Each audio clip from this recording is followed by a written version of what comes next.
some local guys, and John Cox has been fishing the National Professional Fishing League.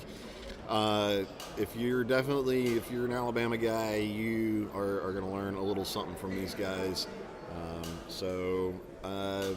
We'll get it started just shortly. But if you're watching this down the road, just fast forward through this and get to some of the Q&A. So thanks for joining us, and we'll be with you in just a minute.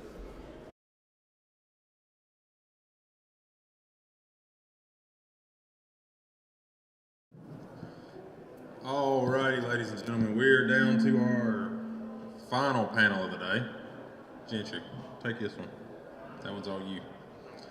Alrighty, the final panel of the day is comprised of one of the best fishermen that ever graced the banks of Eufaula, John Cox, and one of our local hammers, Andrew Johnson. So what y'all are going to ask these guys are maybe not the questions that have been asked yet today, but maybe the questions of, I didn't want to ask those other guys, but I'll ask them because I'm not near as embarrassed if they tell me I'm stupid. So feel free to ask them whatever you want. These guys are going to need a little bit more help to get questions rolling than the other guys will. So if y'all think of it, you ask it. Don't think there's a stupid question, because I promise you at some point, every one of us has asked a stupid question. The only way to get a good answer is to ask a stupid question, okay? So y'all started off, and they will pretty much answer. If you ask one question, all three of them will give you their opinion on it, okay?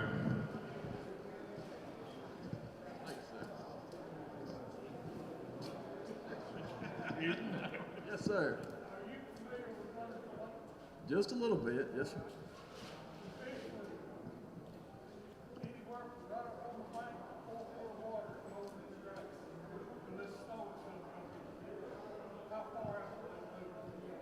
I don't reckon they'll move out there too far. They'll still hang around up there pretty shallow. Fish on Gunnersville, in my opinion, you can catch them pretty shallow no matter what the temperature is outside.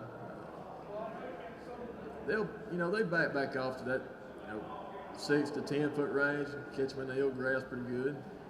You'll still be able to catch them, throwing a rattle trap around, catch some on swim bait, chatterbait. But Gunnersville Lake is probably one of my most nemesis lakes out there, but that grass gets me sometimes. But now I do enjoy fishing up there a lot, and like I said, in my opinion, most of the time I can catch fish on Gunnersville shallow most of the year.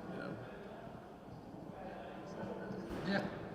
I agree with him. I would say look in the 6 to 10 foot range. They're not going to go back out to their wintertime stuff. They know it's going to be warm in a couple days, just like we do. That it's just a short, cold spell. So, I wouldn't go too far looking for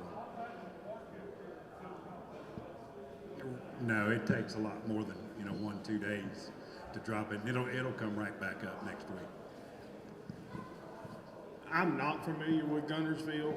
I've only fished up there maybe 4 or 5 times, but even at Lake Martin or Lake Journey, or even on Eufaula, which is down where I'm from, if you're in a pocket, a smaller pocket in the grass, if I thought that maybe it pushed them out a little bit, I'm only going to look for about a 1 or 2 foot transition, maybe right towards the middle, see if they just pull back to find that water temperature that they were in a day or two ago.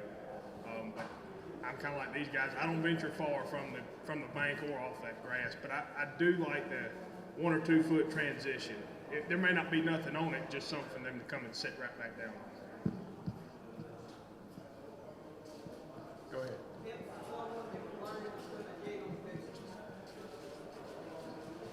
I'll jump on that because I love to throw a swim jig. It's my favorite bait to throw, and really it's just like learning to throw a flipping jig.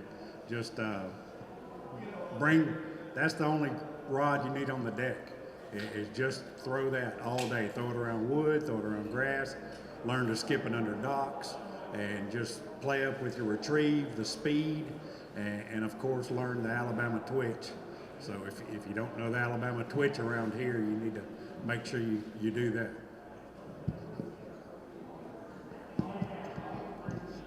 Yeah, swimming a jig on Neely Henry especially, Coos River chain in general, it's going to definitely put a lot of fish in the boat. You know, just get you a good heavy action rod, pick it up, depending on what size, you know, 3/8, quarter ounce, 5/16.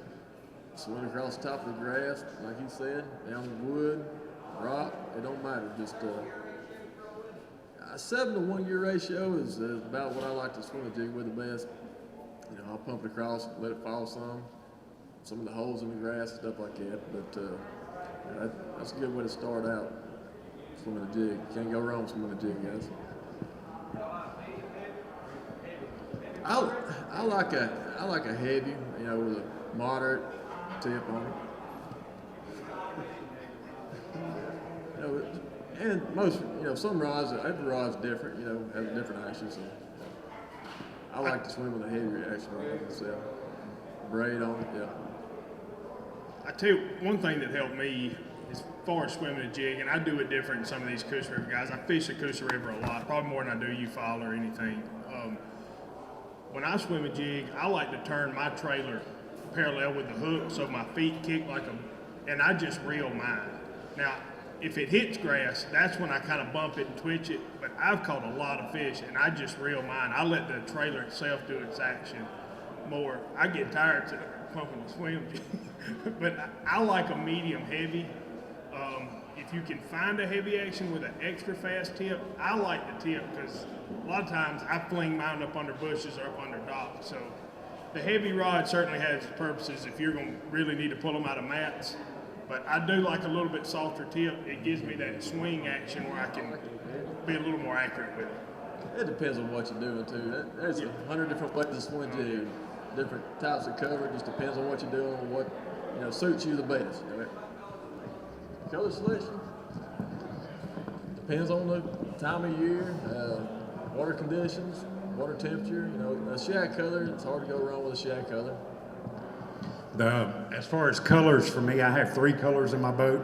That's going to be a white shad looking color, and then a brim color, and then a black and blue. So the black and blue for muddier water, the brim color, I mean, it's just, if the fish are eating brim, you know, you want to go with that brim color. If they're feeding on shad, you want to go with that shad color. But like he said, play with the trailer. You can run it sideways, vertical. It's probably one of the most versatile baits there are out there. And you know, he said a heavy rod, but I prefer the medium heavy with more tip, just because you can put it in more accurate spot, you know, more places. I 100%, I call it my 4-wheel drive bait because it goes anywhere and everywhere. Rocks, docks, wood, grass, there's nothing you can't fish it in.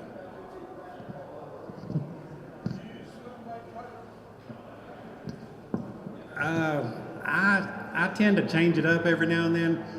It just depends on where I'm fishing. If I get on a good crawl trailer in practice, I stick with that. One of my favorite trailers is to run a crawl trailer vertical. So it gives that fin action like a fin of a shad or a brim. But if I'm fishing open water a little faster, I'll throw with a swim bait trailer. It all depends on what I'm doing with it. But there's, just like crankbaits, you know, there's a million different colors, a million different bills and depths.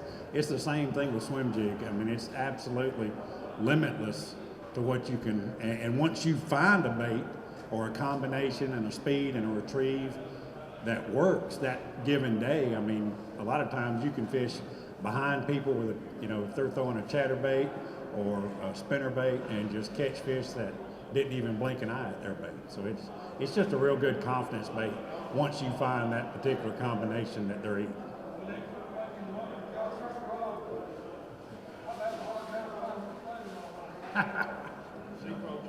Yeah, Z-Crawl Jr. is a good one.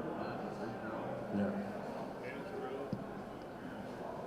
Yeah, it's the same thing for me. Them guys, just like they said, you know, if I'm gonna fish open water, I'm gonna use more of a swim bait type trailer than I would if I was, you know, fishing cover on the bank or something like that. Also.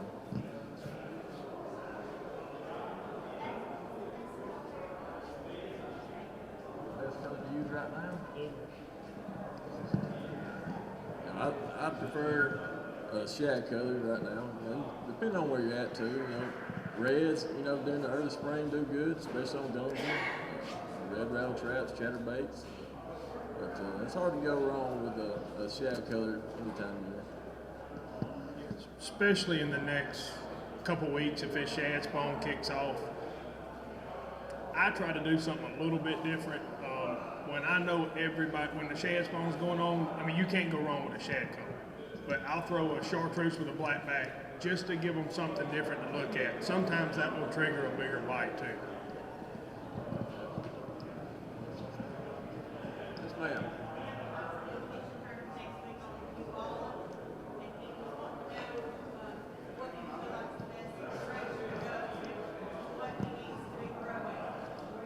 What was the last part? South always, for you fallen. For me, as far where are you putting in at? Lake Point, yeah. Generally, this time of year, all the tournaments are one south around Spring Creek area, anywhere on those, and just find where the fish are. They're either going to be, coming to spawn or leaving spawn, all in between right now. So you can look for them in the mouths of the creeks down there on the south end, on the Georgia side, where I would be. Without practicing down there, it'd be anything from a swim jig to a chatterbait to a shallow running square bill, or a jig in the brush piles.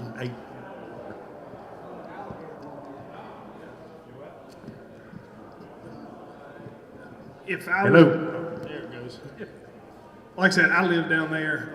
I don't fish it as much as you would think, but I would definitely at least start from the causeway, the train trestle right there, and south from there. I've never been a big brush pile fisherman on Eufaula, even though that's where 90% of them's won. But this time of year, a guy running the bank could easily win that tournament.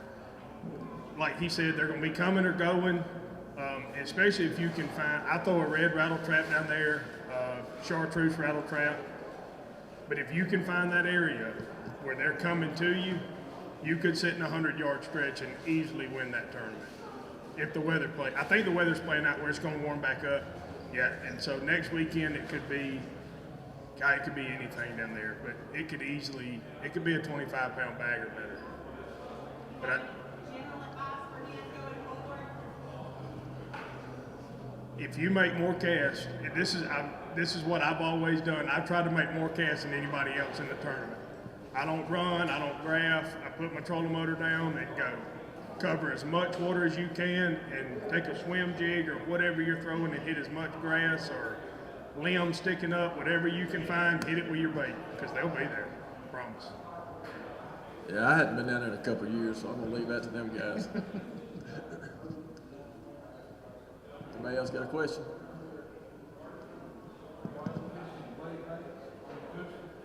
Blade baits? I hadn't on the Coosa, especially in this area I hadn't. So I couldn't tell you on that. Yeah, vertical Silver jig. buddy Yeah. or something like that? I've never done it. I mean, Yeah. yeah, I'm sure you can catch some on it at Logan Martin and conditions get right, but I've just never tried it personally. I've probably. I sound loud up here. The bladed jig, no, but a hair jig I've done a lot, especially at Martin or at Jordan. More of mine have come in October, November when the shad kind of group up and they stage out in the middle, especially at Jordan on a hair jig. I've done more, but a blade bait, I just don't throw it.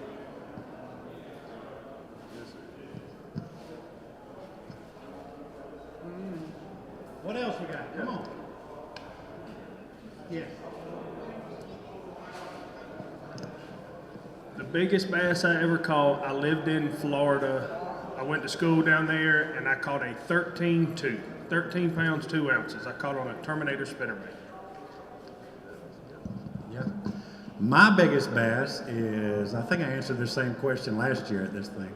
8.5 pounds from a farm pond when I was about 9 years old.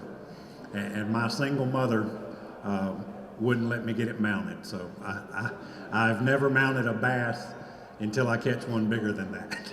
I didn't mount mine. Right. I caught one right at 10 on Santee Cooper practice a couple of years ago. But, I've caught several 8s, but 10 is the biggest one for me. I win. I get to run. Yes, sir.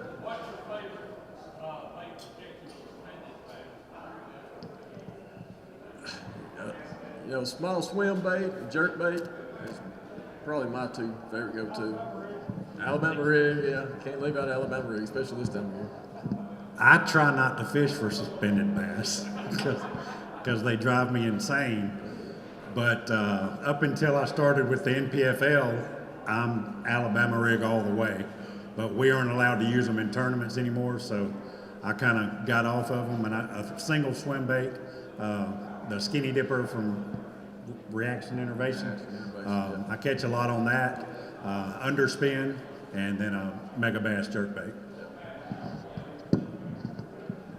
I've never seen fish suspend in 3 foot of water, so they probably better at that quick. I do.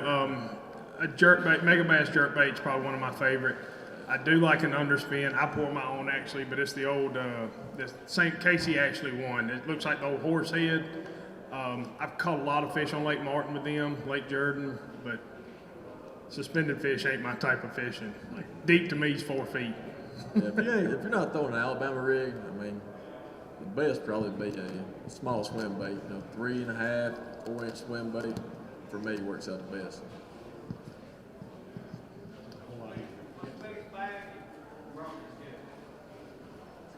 Let's see.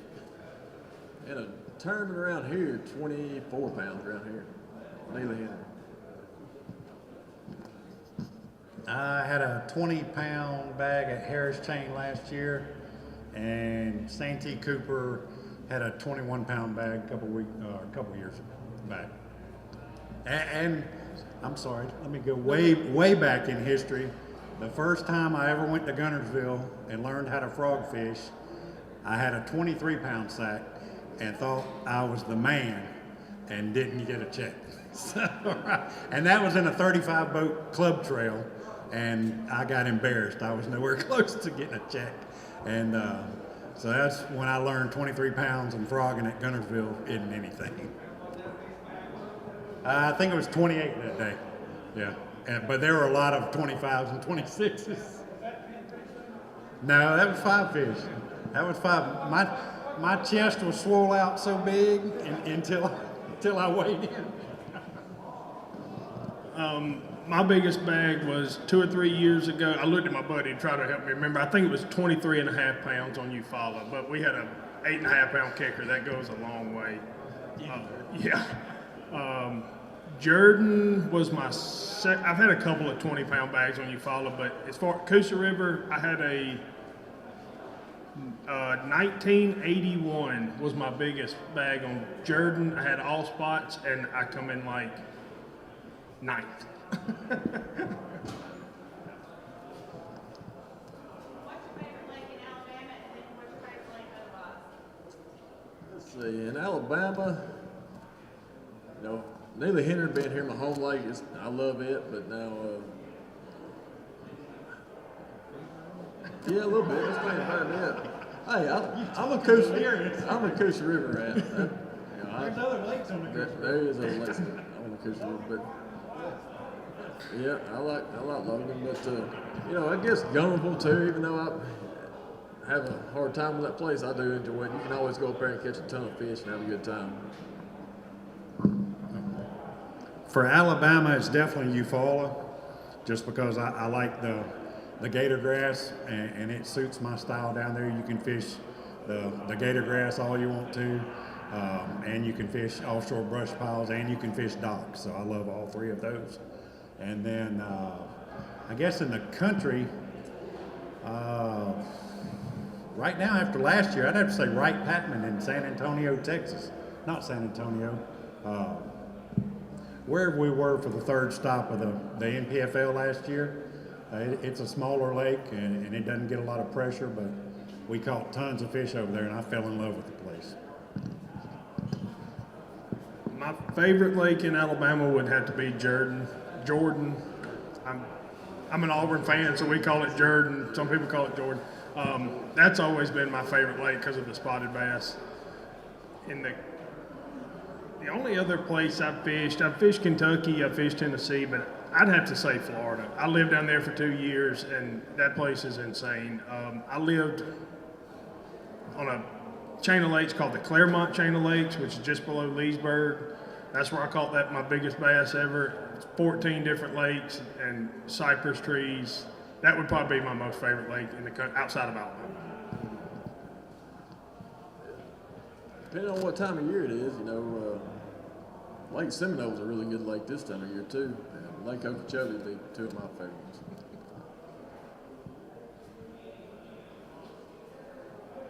Anybody got anything else? Yep. Nobody's talked about topwater today. I've listened to everybody talk today, but nobody's talked about topwater. John, you mentioned frogging, but nobody's talked much about how they like to fish topwater and when. Right. Well, yeah. I love topwater. I like a walking bait, over long points, but I usually fish, it's more spring and fall. But, did you catch that? Do you have a particular question about topwater? Well, mostly what I've heard about, especially fishing frogs, usually you do it just in the morning time, No, absolutely not. kind of thing. A what? Bars and all of that. Is there a particular time during the day? Yeah, no, for poppers, I fish those around brim beds and mayfly hatches. Those, anytime they're eating small stuff like that, that's a good time for a popper. But as far as time of day, that's a myth that people think topwater's for in the morning. If you get on a topwater bite, generally it's a bigger bite. So whether it be a buzzbait, a spook, a frog, when you're fishing for the right bite, you're only looking for 5. So it doesn't, and it may take you till 3 o'clock to get that 5th bite, but when you get it, it'll be worth waiting. Yeah, absolutely. I'll throw a buzzbait all day. Sometimes, especially this time of year, or as it warms up a little bit more, I'll wait and throw a frog mid-morning till the afternoon. I mean, I may throw it some, but I won't live by it first thing in the morning. It seems like when the sun gets up, especially when you follow, it will position them closer to the reed grass, or it'll lock them in a little bit closer to the structure, and like a popping frog or something, I'll wait until, like I said, mid-morning. But a spook, a buzzbait, I throw it all day. I've caught big fish in 100-degree weather on a buzzbait late in the afternoon. It's a big bite, like he said. It's usually a lot bigger bite. Yeah, we all throw topwater, like these guys said, later in the day, especially running shade lines and stuff with a buzzbait or a whopper plopper, anywhere on the Coast River chain, it'll always work out really well. Just about any time of year, especially transition from summer to fall. I catch a lot of fish that time of year running shade line with topwater.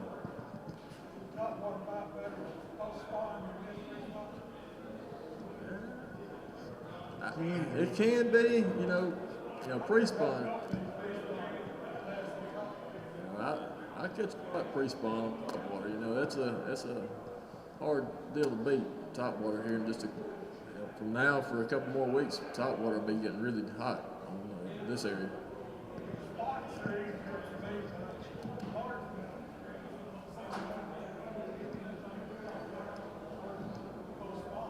Usually when I'm on a body of water, depending on where I'm at in the country, I really don't even think about topwater until I hear that first fish splash. And that's just listening to your surroundings. If I hear any kind of fish, whether it be a crappie or a shad or a bass, or when you start hearing them bust the top of the water, it's time to throw a topwater. And it doesn't matter if it's 2 o'clock in the afternoon or 6 o'clock in the morning. If there's a fish busting topwater, it's time to throw topwater. So, and that can be year round. I really like the fall, especially with like a ribbit frog, because when the leaves start falling, the pine straw gets everywhere. You can't throw a buzz bait around pine straw. But that's when I like a rivet frog. In the fall, when the leaves, when you see like a pine straw or a leaf mat in the back of a pocket, there's a fish up under it. And I'm gonna get him with that. I like a rivet frog or a popping frog. But a rivet frog to me, it's just less effort. It's kind of like what I said about reeling that swim jig with the trailer up right. It's just an effortless, just reel. Just let the bait do the work. Yep.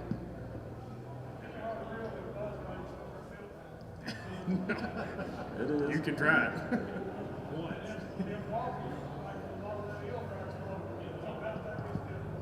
Yes, sir, it does.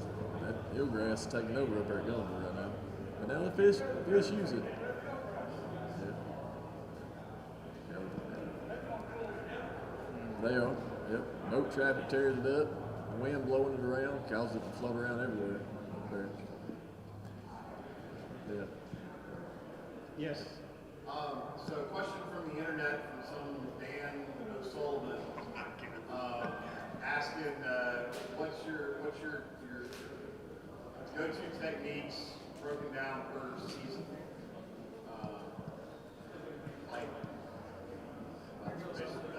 That's Four techniques: spring, winter, fall, summer. Let's go ahead. I'll start it.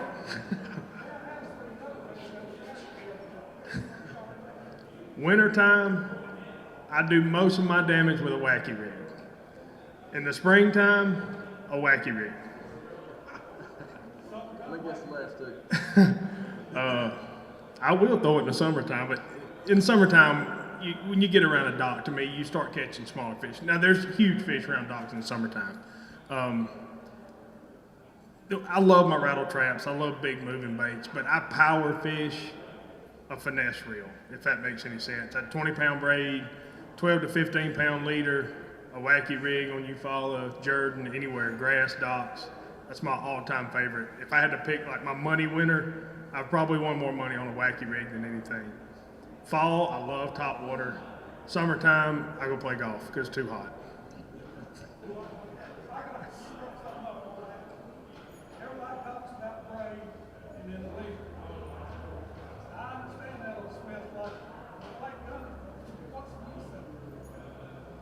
Why throw braid if you're gonna put a light leader on there and try to dig something out of that middle? It just depends on the technique, I guess, what you do. I can tell you a lot of it has to do with the cost of line. Yeah. With braid main line, and then just use the leader that you want to use, you don't have to re-spool that braid for a year or two. So conventionally, if you're running a whole spool of fluorocarbon and you want to change line size for that next day or for that next tournament, you have to change out the whole spool. So a lot of your traveling tournament anglers have gone to the braid and then just do a leader. Go ahead. There's not anything wrong with fishing straight braid. No, not at all. Yeah, there's no problem with it. The biggest problem is when you're traveling around fishing tournaments is from one week to the next, you're going to be in different clarity, different temperature, you're going to be doing different things. So you're constantly having to change your line. Yeah, but even then right, well if you try respooling 25 rods for your tournament next week, it's going to cost you a couple $100. So it saves money. That's the biggest reason for it, I would say. Back to Spinning reel's the line twist. right, yeah. Yeah, line And twist the and line spinner twist, rod, yeah. right. It cuts out a lot of line twists and spinner rod. So my wintertime technique, as I said before I started fishing the NPFL, was always Alabama rig. So I really go to a fish head spin and a single swim bait. And if I can catch them shallow, it's usually on a red square bill or medium-sized diving crankbait in red color. If I'm around, this region. And then springtime, I'm usually looking for them close to the bed. So chatterbait, swim jig, anything, reaction bait, spinner bait. I'm looking for them in, 2 foot and less.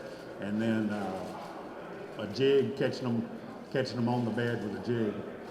And then summertime, deep cranking, dragging a big worm. I'm not really much of a cranker. So I'd probably say I drag a worm and fish docks more than anything in the summertime.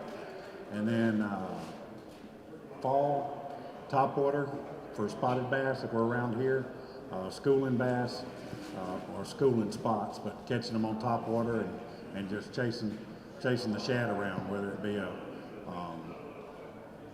cranking or a swim bait of some style, or a rattle trap even, just matching the hatch basically, and just they're feeding up, getting ready for the winter. Yeah, for me, during the wintertime, it's going to be Alabama rig, red crankbaits, kind of like what John said, single swim baits, jerk bait. That's probably my go-to techniques during the wintertime. Then moving into spring, I'll throw top water a good bit some, and then when they start pushing towards the bank, I'll pick up swimming jig, chatterbait, spinnerbait. I'll flip some until they start, spawning. Then I'll focus in on trying to catch spawning bass for a while, and then moving into the post spawn is probably my best time of year. I'll pick up a jig and go flip it. I'll focus on areas right outside some of the best spawning pockets. The fish move right outside the spawning pockets, and I really hit, whatever the cover is closest there outside them spawning pockets, I'll flip. They throw a spinnerbait some, and then move into deep cranking and dragging worms and that kind of stuff, just depending on what lake you're on. If I'm sticking around the Cush River chain, I'm gonna probably lock a jig in my hand and go flip a jig all day long. Transitioning into fall, I'll probably start throwing top water again, chasing shade lines, cranking some still, and then back into winter will probably be my favorite techniques. Yes, sir. Somewhat I do. Probably not as much as I pay attention to moon phases. Moon phases. I don't pay as much attention as I probably should. I'm guilty. I don't pay attention to them at all. I've been wrong so many times that I can't really have any confidence in it. I see it, when we're waiting on blast off, and I kind of dial it in the back of my head where the moon phase is, but I can't really. I'm going to go out.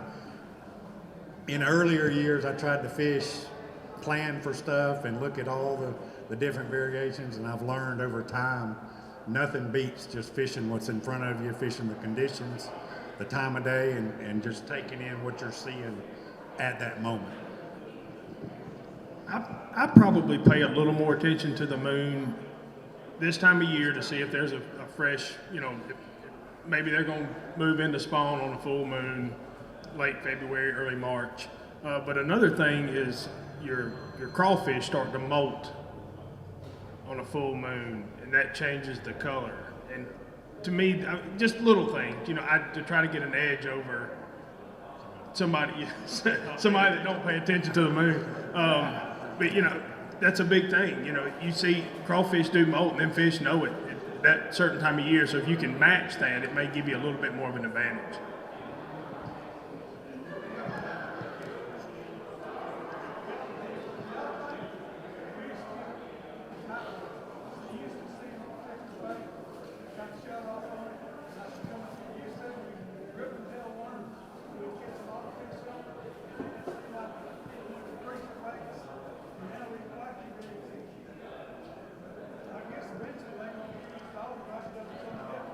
Things are constantly changing. Fishing pressure is definitely, there's more people fishing today than I guess than there ever was. Fishing pressure is a ton right now. But yeah, fish do get accustomed, I think, some to seeing certain lures, and you try to do little certain things to change it up to make it just a little different than the other guy.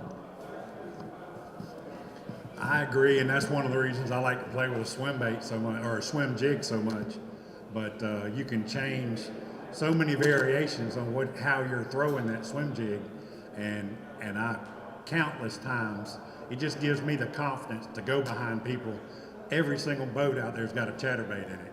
Every single boat out there's got a spinnerbait in it, and you can go behind those guys throwing those bait with a swim jig and changed up to whatever you have found that will work, and produce fish right behind people that they got tired of seeing that chatterbait, or they got tired of seeing that spinnerbait. Yeah, especially like he's saying with a swim jig. A swim jig is so more subtle. Fish got to get tired of hearing a one knocker go by and a chatterbait thump by. So that's when a swim jig comes into play. years ago, when all the rattle traps had BBs in them, they sound the same. Then the one knockers come out, and everybody throws a one knocker. Now, to me, I've noticed it seems like now the one knockers catch fish like crazy, but I think everybody's starting to, now that everybody's, I gotta have a one knocker. Now you're back to your BBs or even your silent ones. To me, it's always changing. They see a chatterbait for 2 years and they get tired of seeing it. So I'm trying something different. Or go bigger, everybody's wanting. Yes, sir. Yeah, can you explain your method for choosing what color blades that you use? To me, it's real simple. I'm throwing a nickel willow leaf, a Colorado, a gold Colorado in front of it, 90% of the time, or a double nickel. That's basically all I stick to year round. If it gets really, really muddy conditions and a lot of current, I might throw a orange kicker Colorado on there. But for most of the time, I'm throwing a gold Colorado and a nickel willow leaf for me. Ditto. Shad spawn, I like all silver blades. I'm not a big gold blade fan, but now to say like my chatterbait, if I'm throwing a brim colored chatterbait, I want a gold blade on it. I've never seen a brim swimming around with a big flashy face on it. I like either a colored blade on my chatterbait or a gold blade. The only time I really throw is the shad spawn, is the solid silver blades on the spinnerbait. Other than that, I'm kind of like these guys. I like a silver willow leaf and a copper colored or a, smaller blade on it.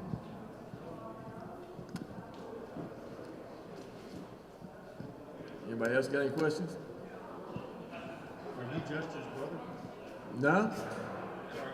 Not keen to. Yes, sir. Big fish bait, big swim bait, top water.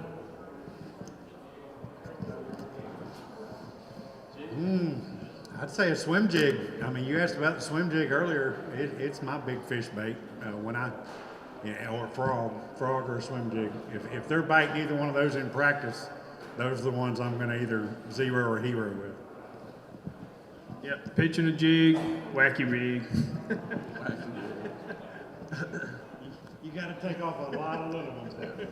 A jig in general is a good big fish bait. Whether you're swimming it, flipping it, fishing it offshore, a jig is a good all-around bait. Just about for any conditions, anytime. A jig is a good bait for me.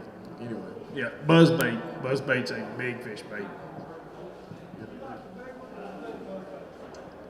I like the medium size. I like a ½ ounce, but with a medium sized blade on it.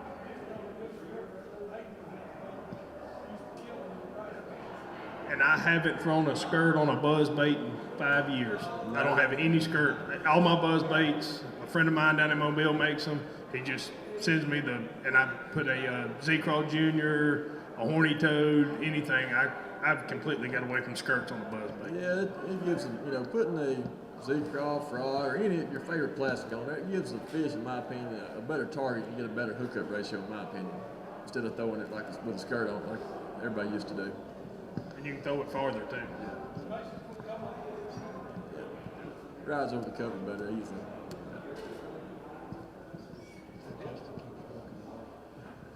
Y'all got anything else for us?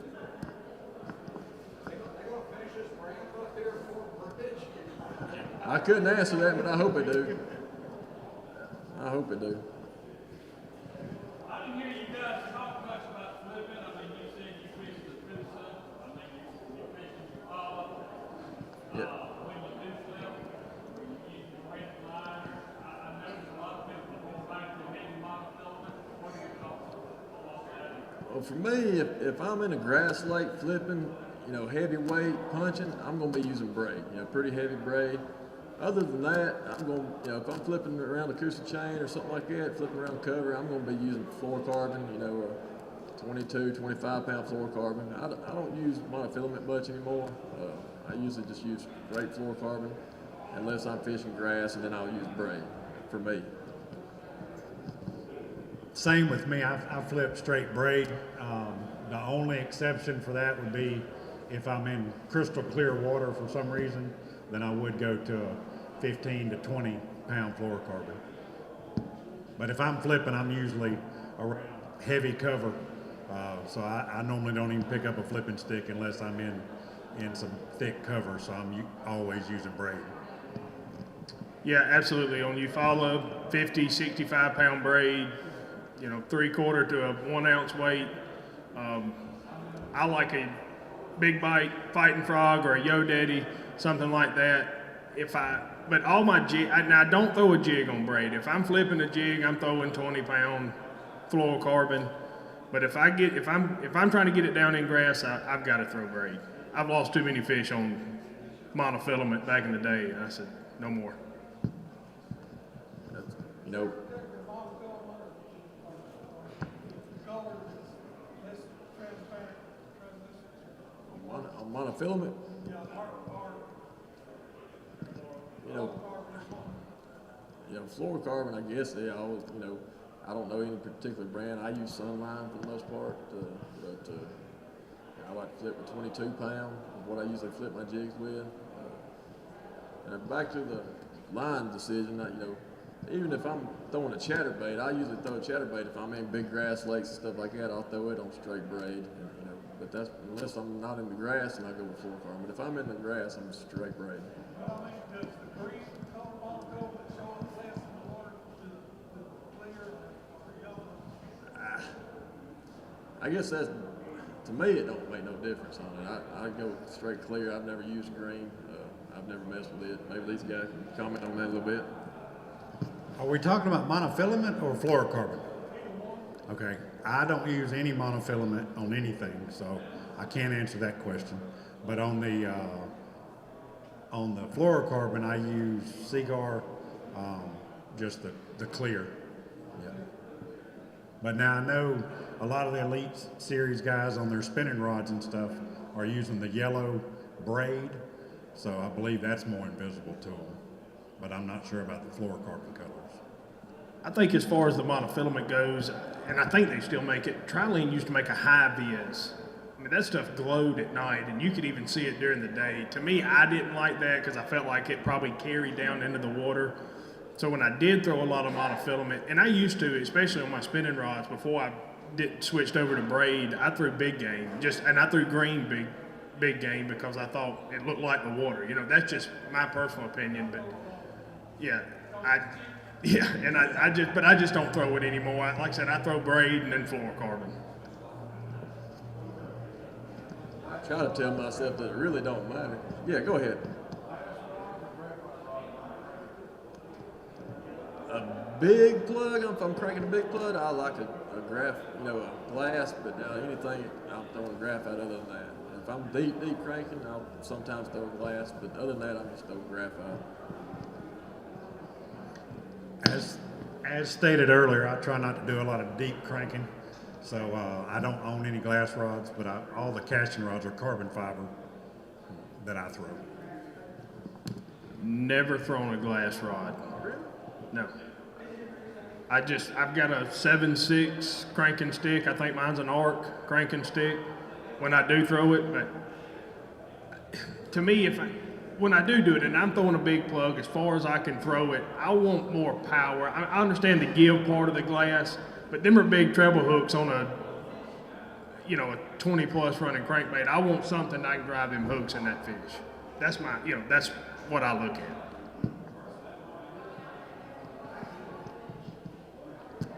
Anything else, guys?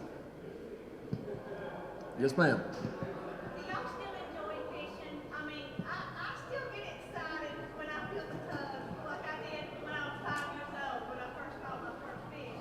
Do y'all still enjoy fishing? I mean, I know y'all do it for a living, for a business, or so to speak, but do you still enjoy it? I absolutely love it. Every time I set the hook and catch that fish, it still gives me the shakes. And that's what gets us up in the morning, gets us out there and brave cold weather days, rain, snow, whatever, the Lord throws at us. But I absolutely love it, and that's what keeps me going. I think the answer is going to be the same across the board, but yeah, if you don't love this sport, you don't need to be doing it, because like you said, you're going to be cold, you're going to be wet, you're going to be tired. I'm 50 years old, so my back hurts, my knees hurt, my ankles hurt. I definitely wouldn't put myself through the pain if I didn't love it. But yeah, I love every minute of it from daylight to dark. I'm still a kid, I promise. I don't sleep the night before. I get nervous. I get the butterflies every morning, even more if I'm fishing a big tournament, but even just, going fun fishing or pre-fishing. And I said, if that ever quits, then I know I'm done, but there's no way that'll ever quit. I've lost jobs, I've lost girlfriend, I've lost everything over fishing. I enjoy it that much, I really do. I would add to that, talking about can't sleep at night. I've been setting my alarm for 20 years for tournaments, and I've never heard one go off yet. So I'm generally 2 hours before my alarm goes off. Now maybe on the third or fourth day of a tournament, I might hear it, but generally speaking, I'm up way before my alarm goes off, excited about the next day. Absolutely. Yes, sir.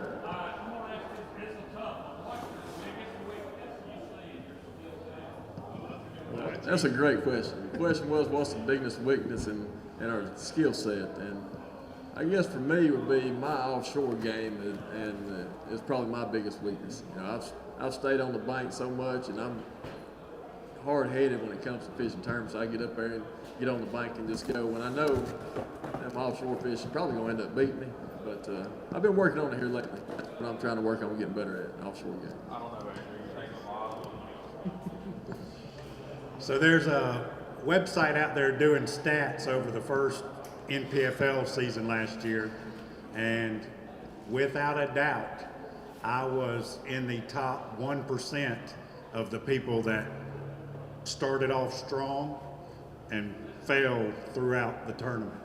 I ended up in 50th in AOY points, and I had, out of the 6 tournaments, I had 2 top 10 on day one. I had 2 more top 20s, and then was 21st. So I'd say, without a doubt, my biggest thing is carrying my momentum through a multi-day tournament. I'm still learning that part of it, stepping up from regional stuff at 1 and 2 days. The second and third days are really seem to cause me a lot of problems over the last couple of years. So that's definitely my biggest weakness. My biggest weakness is going to be depth finders, graphs. I'm kind of like, I'd rather put my head down, put my trolling motor down, and go. My boat is 1.5 years old. I've got 43 hours on it because I do not ride around in graph. My trolling motor, I looked on my depth finder the other day. My depth finder's got 394 runtime hours on my depth finder. I've got 360, I've got Mega Live, I've got all that stuff. Don't hardly ever cut it on. Now, I do love my 360 to see, if I'm going down a bank, we've all done it. We've gone past a dock or something, and you run over a trash pile, and you go, I wish I'd known that was there. That's where my 360 comes into play. So the 360 part I like, but as far as taking the time to graph stuff and find stuff that I don't know is there is my biggest weakness. If I pre-fish, I idle around for about 10 minutes and I can't stand it, I go to the bank and start fishing. It's a good question. That it? Anybody else got a question before we move on?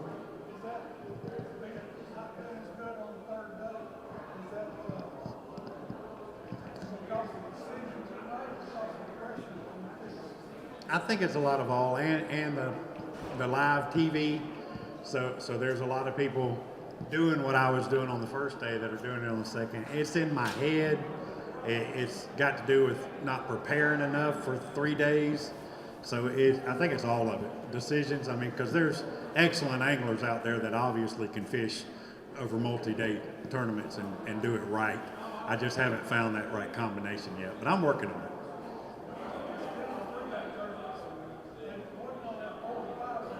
Right. I tell you, a lot of it, what leads into it when you're with 120 boats on the water, and this got brought to my attention last year, was people see me on the water and say, hey, I was fishing right next to you. Well, I was always oblivious to everybody. I see the boats, but I don't know who's there. So people are looking at the standings after day one and say, oh, I know exactly where John, you know what I mean? So I have to do a better job of paying attention to everything, my total surroundings at all times. Yeah, and try to hide better. I guess you can hide better. Yeah, and I mean there's 10 different reasons I'm not doing it capable enough yet. So I just have a lot to work on, and that's my focus for this year, is trying to stay consistent over multi-days. Let's get some stuff away. All righty. We have a pile of stuff.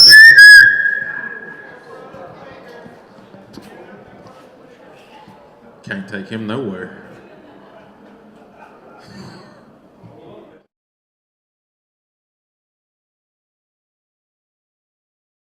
Blues. We have a rod. All right, guys. Blues. We have a tackle bag giveaway. We got giveaways to do, and I'm not gonna make you sit through that. So, guys, that is it for today. I hope you got something out of it. Appreciate you hanging out with us. Hopefully, maybe next year you can make it down here for Fish Fest in person. But guys, we appreciate it, and hope you hope you got something out of it. We'll definitely be putting more content out there. Don't miss out on our fishing reports and our Bucks Island on tour.